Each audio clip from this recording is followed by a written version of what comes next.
एक घटना है जो प्रकट करती है कि कैसे सद्गुरु अपने भक्तों के मनों में से कर्ता भाव का अहंकार मिटाता है ताकि गुरसिख पाक साफ और अभिमान से रहित होकर आत्मिक आनंद प्राप्त करते रहें।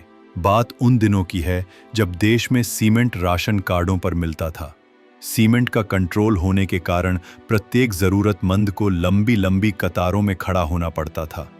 संत निरंकारी मंडल के सत्संग भवन देश में कई स्थानों पर बनाए जा रहे हैं। सीमेंट की समस्या को देखते हुए हुजूर बाबा जी ने पूज्य जोगिंद्र सिंह जी कमल की ड्यूटी लगाई कि वह संबंधित अधिकारी से मिलकर भवनों के निर्माण के लिए आवश्यक सीमेंट स्वीकृत सैंक्शन करवा लाया करें। इस सेवा को निभाने के लिए पूज्य कमल जी को अक्सर संबंधित कार्यालय जाना पड़ता। इस कारण आपकी जान पहचान काफी बढ़ गई थी। एक दिन आपके मन में ध्यान आ गया कि मुझे तो इस दफ्तर में बड़े अधिकारी से लेकर चपरासी तक सभी जानते हैं। सबके सब बहुत प्यार और सत्कार देते हैं और साथ ही मेरा काम भी कर देते हैं। ये काम शायद मैं ही कर सकता हूँ। यह सूक्ष्म सा अहंकार न जाने कब दिमाग में घुस गया। उस दिन जब कमल जी ने अधिकारी के कमरे का दरवाजा खोला ही था कि उसने बड़े क्रोध भरे स्वर में कहा, ज्ञानी जी आप भी बाहर जाकर लाइन में लग जाओ। कमल जी बाहर आकर लाइन में खड़े हो गए। अब वह मन ही मन सद्गुरु से अपनी भूल के लिए क्षमा मांग रहे थे कि मेरे अंदर के कर्ता भाव ने ही मुझे आज इस कष्ट में डाल दिया है। पश्चाताप से मन साफ हो गया और फिर अपने सद्गुरु के प्रति धन्यवाद और असीम सामर्थ्य की तरफ झुक गया। मन के साफ व पाक होने की देर थी कि सद्गुरु अपने भक्त के लिए फिर सहाय हो गया।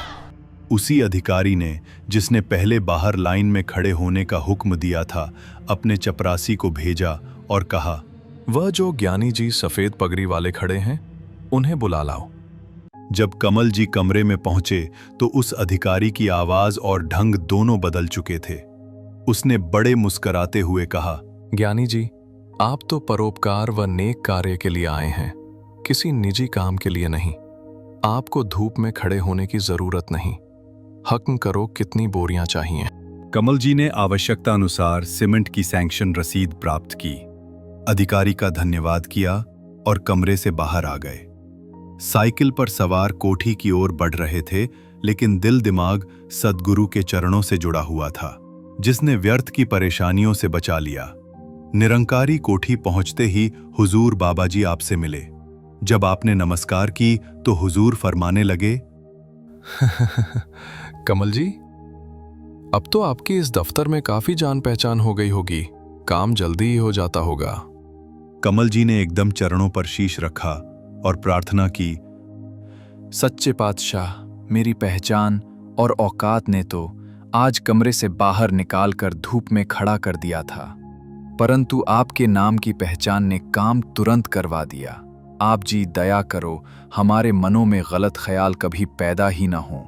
हमें अपनी औकात और सद्गुरु की सौगात सदा याद रहे।